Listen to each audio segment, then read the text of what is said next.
welcome back to my channel. My name's Kat Panic. So today we're going to be doing a veggie pasty in the vintage kitchen, which was really popular in the 1940s when they were doing the rations for food. I thought this was actually a really fun thing to do because with Remembrance Day, just like today basically, it's a nice way to kind of pay homage to you know, how people had to live during the war, which there's a lot of commonalities right now with the COVID-19 pandemic. So this is the veggie pasty here. The recipe that I'm using is actually from a blog that's called the 1940s Experiment. They have almost 200 wartime ration recipes that you can try.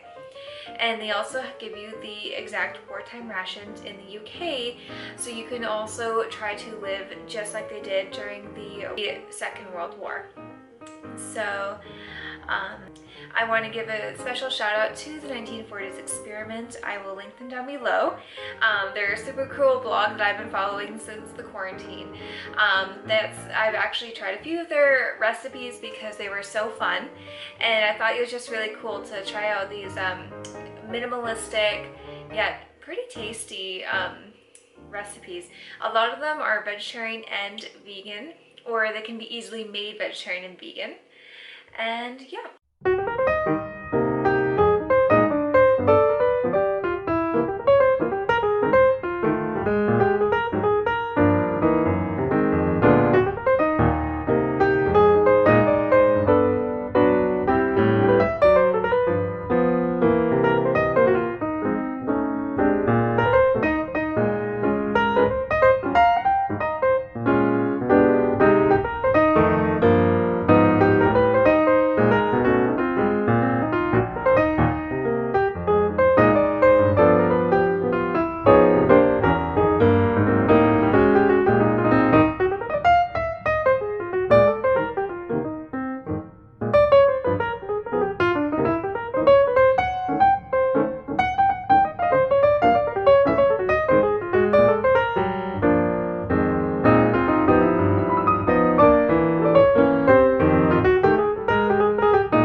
that we've actually finished the meal here, we finished cooking, I kind of have my little setup. So I've got my English breakfast tea here.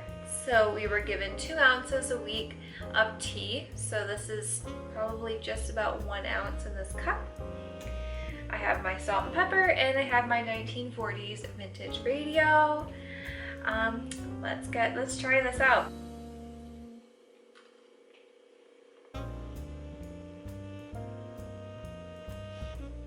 Actually, it's really tasty.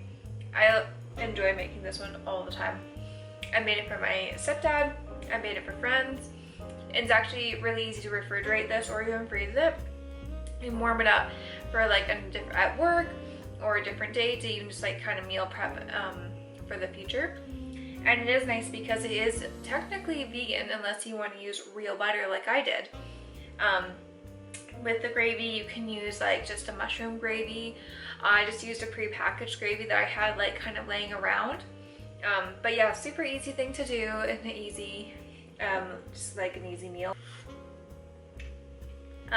It's kind of like a comfort style food. I really like, and when it's cold out and you're feeling kind of lonely, it's nice to have a comfort style food to kind of fall back on that's really easy, and you probably have all the ingredients already at home. The one thing that the 1940s experiment did say is that sometimes using a whole wheat flour, it can make it look a little gray. So what they said to, if you really wanted to make it look a little more fancier, add a little bit of curry powder just to kind of give it more of a golden tone. And also before you throw it into the oven, you can actually brush it with like some water or some egg to kind of give it a little more of a glisten. But I decided to go really minimalistic with it. Just a funny little tidbit about me. Recently I've kind of really been interested in my own genealogy and my family history. And so I visited my grandparents who I hadn't seen in almost 20 years. And they gave me a little bit of insight to our family. And both my grandmas were war brides. One was from Scotland and one was from Ireland, so I thought that was kind of cool. And my grandpa on my stepdad's side, he actually was a cook in the army, which I thought was really cool too. When it comes to the vegetables that you use, I just use kind of whatever I had in my fridge. So root vegetables like potatoes and carrots and onions. But in this recipe, you probably can throw in peas, carrots. The parsnips are really popular. You probably could even just use yams. Anything you really have in the fridge would be easy and probably ready to use. I would imagine even mushrooms would probably taste really good in this too. I imagine this would actually really pair really well with the soup as well. And I have a soup here that I think I might actually try to make this with. I think it would taste really good. Well, thanks everybody for joining me for our Remembrance Day special of the Vintage Kitchen. I'm Kat Panic. And I'm hoping to, now that I have a working computer and a working SD card, to make more videos for you guys to enjoy, especially with Christmas coming up. There's a lot of fun things I have planned. But I'm hoping for this November maybe to do a little more throwback of 1940s style food videos and hair videos and styling videos, just to kind of pay tribute to the month of November and remembering our soldiers and all that they've done for us. So thank you guys so much for watching, and lest we forget, thank you everybody for all your hard work, all the soldiers and everybody that's helped us build our beautiful country and keep our freedoms safe, and lest we forget.